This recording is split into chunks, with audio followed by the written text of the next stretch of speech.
शरीर से ऊपर मन की एक सत्ता है।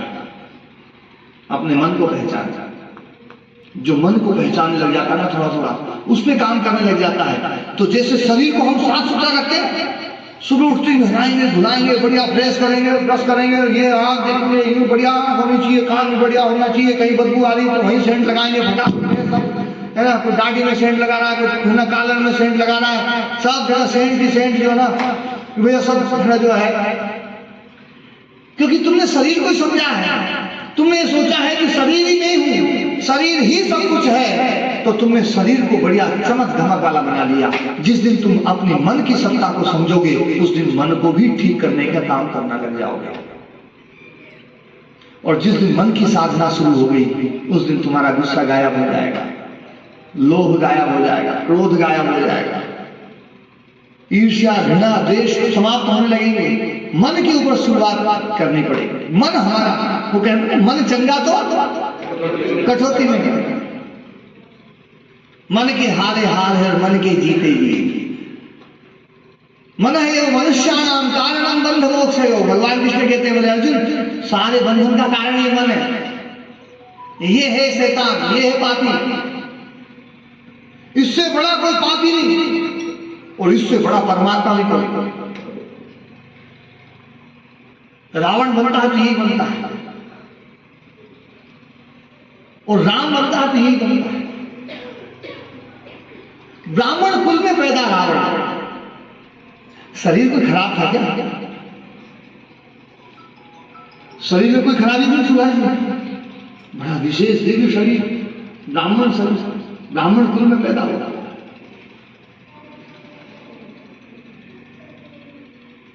और ऐसा विशेष, लेकिन मन रावण आ गया। तो ध्यान देने वाली बात है, यदि हमने मन की साधना नहीं करी तो ये सारी साधनाएं बेकार है। संस्कार मन पर करना है। हमारा प्राचीन दर्शन मन से शुरुआत करता है कि मन को पकड़ो। मन चित्त का ही एक छोटा सा पार्ट है। योग दर्शन की शुरुआत यथ योगानुशासनम योगश्चित्त वृत्ति निरोधा। चित्त की वृत्तियों को कंट्रोल करो भैया। शरीर की साधना से योग नहीं है। शरीर की साधना करोगे तो भोग में लगोगे, और मन की साधना में लगोगे तो योग में लगोगे। मन को साधना जरूरी है। जैसे ही हम मन की साधना में जाते हैं तो फिर हमें समझ में आता है कि अभी तो ऊपर और कई सीढ़ियां हैं, कई और तल हैं। आदमी नीचे ही सोचता मैं ऊपर पहुंच गया, फिर जैसे ही पहली मंजिल पे जाता है, अरे ये तो उससे भी ऊपर है, फिर वो देखता अच्छा सीढ़ियां तो और ऊपर जा रही है, अभी तो सीढ़ी पकड़ी नहीं थी। जैसे ही हम मन पे जाते हैं हमें सीढ़ियां दिखाई देने लग जाती है, फिर हम मन से चित्त की तरफ जाते हैं, और चित्त से फिर हम आत्मा की तरफ जाते हैं।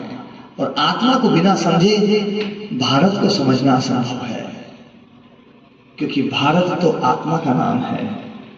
पूरी दुनिया को सबसे विशेष ज्ञान भारत ने जो दिया है वो केवल और केवल आत्मिक खोज जो दी ना कि आत्मा क्या है।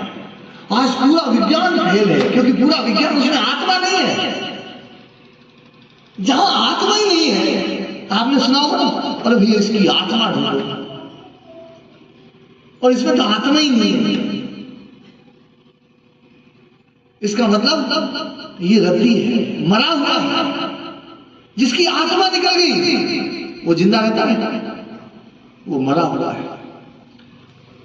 आज का जो भौतिक विज्ञान है, कितनी ही तरक्की कर ले, कितनी ही उन्नति कर ले, लेकिन मैं इसको मरा हुआ मानता हूं, क्योंकि इसने आत्मा के बारे में तो कुछ जाना ही नहीं, आत्मा को छुआ तक नहीं, दूर दूर तक नहीं छुआ है। इसलिए ये मरा हुआ है, बिना आत्मा का है। और बिना आत्मा का विज्ञान तुम्हें कभी भी उन्नति के शिखर पर नहीं पहुंचा सकता है। यदि तुम्हें उन्नति में जाना है तो तुम्हें आत्मा को समझना पड़ेगा। आत्मा वारे द्रष्टव्य, उपनिषदों का उद्घोष है। आत्मा को देखो, आत्मा को देखो, आत्मा को जानो, आत्मा को समझो, आत्मा को पहचानो। और इसीलिए हमारे यहाँ पर संत भी वही होता है जो आत्मज्ञान जाता है।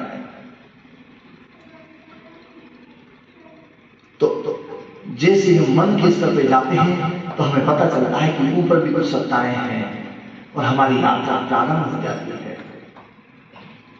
और उसके लिए आपको वर्तमान में जीना आवश्यक है। भूत का स्वप्न जो है, भविष्य का स्वप्न, ये स्वप्न बहुत खतरनाक है। इन स्वप्नों में मत जियो।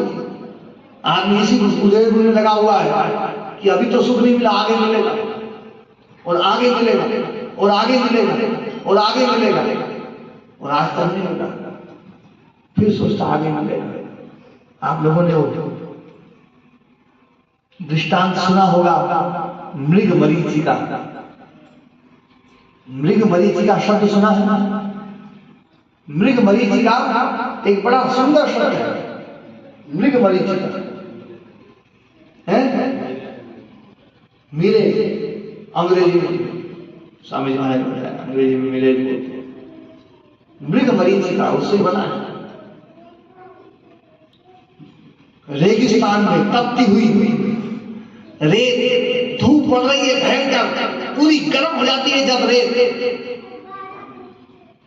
और उस रेत में आप खड़े होकर के दूर देखेंगे तो रेत आपको दूर वाली रेत नहीं दिखाई देगी, पानी दिखाई देगा। कई बार रोड पे भी देखा होगा।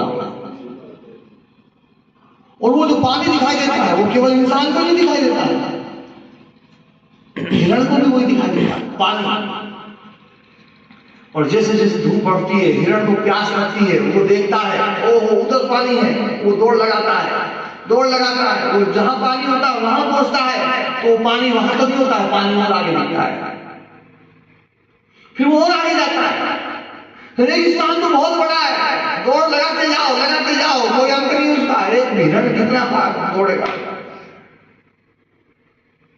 और वो भागता है, वो पानी भी आगे भागता है, पानी आगे चल रहा है, हिरण पीछे भाग रहा है, भागता जाता है। 10 मिनट, 20 मिनट, 30 मिनट हिरण सांस फूल रही है, लेकिन प्यास और लग रही है। भागा तो और ज्यादा पसीना निकल गया, प्यास और बढ़ गई, वो और जोर से भागता है कि पानी को जल्दी पालूं। वो और भागता है, पानी और आगे भागता है और आगे भागता है, और भागते हिरण उस मरुस्थल में अपना प्राण छोड़ देता है, पर उसको पानी नहीं मिलता है। ये घटना केवल मृग की घटना नहीं है, हमारे जीवन की भी यही घटना है। हम सुख को आगे देख रहे हैं, अभी तो नहीं है लेकिन आगे है, और आगे मिलेगा और आगे मिलेगा और आगे मिलेगा, और चले लगे रहो मुन्ना भाई की तरह लगे। पर वो सुख कभी मिलता नहीं। तो इसलिए आज आप लोग यहाँ पर देवाला धाम में आए हैं, आज ये चीज लेकर के जाएगा कि भविष्य के सुनहरे सपनों में जीवन को न खोना, वर्तमान में जिए। यदि वर्तमान सुखी है तो सब कुछ सुखी हो जाएगा, और वर्तमान दुखी है तो इसके लिए प्रयास करो कि वर्तमान को सुखी कैसे बनाया जाए। वर्तमान को सुखी बनाओ, वर्तमान को जियो, और थोड़ा सा शरीर से उठ करके मन के स्तर पे पहुंचो, और थोड़ा सा जो है अपने काम, क्रोध, लोभ, मोह, इन बुराइयों के ऊपर भी थोड़ा सा ध्यान दो। शरीर को खूब धो करके खूब गंदगी उतारी है, खूब साफ किया है, थोड़ा सा इस मन के मैल को भी जो है इसको भी उतार दो। थोड़ा सा ये उतर जाए ना, मन थोड़ा सा पवित्र हो जाए, मन थोड़ा सा सुंदर हो जाए, इसमें भी थोड़ा सा इत्र लगाओ, सत्संग का इत्र, थोड़ा सा धर्मोपदेश का इत्र, थोड़ा स्वाध्याय का इत्र, अच्छी बातों का इत्र, अच्छे विचारों का इत्र। रोजाना शाम को सोते समय आप विचार करके सोए, मेरे कारण से कोई दुखी तो नहीं हुआ, मेरे कारण से कोई परेशान तो नहीं हुआ, ज्यादा कमाई की जरूरत नहीं है, जितनी मिली है उतनी भी बहुत है, उससे भी तुम्हारा काम चल सकता है। तुम्हारा नहीं, तुम्हारे जैसे और 8, 10, 15, 20 लोगों का काम चल सकता है। इतनी कमाई तो है अपने पास, इसलिए अब कमाई की चिंता मत करो। अब तो जो है ना सुखी जीवन को जीने का काम करो। जीवन एक यात्रा है, जीवन एक ऊर्जा है, इस ऊर्जा को अनावश्यक बहने मत दो। हुआ और मन यदि पवित्र हो गया तो मानव जीवन ही सफल हो गया, मानव जीवन सार्थक हो गया। नहीं तो भैया जो ना यदि मन पवित्र नहीं हुआ तो तीर्थों में भी गए होंगे, अभी आप लोग प्रयागराज में नहाया होगा। मैं तो गंगा नहाने हरिद्वार गया, गंगा नहाते ही मन में ख्याल आ गया।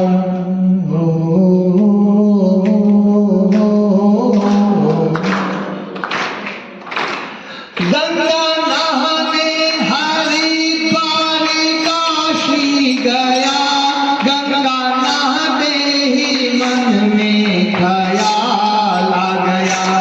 तन को धोया मगर मन को धोया नहीं, तन को धोया मगर मन को धोया नहीं, ऐसे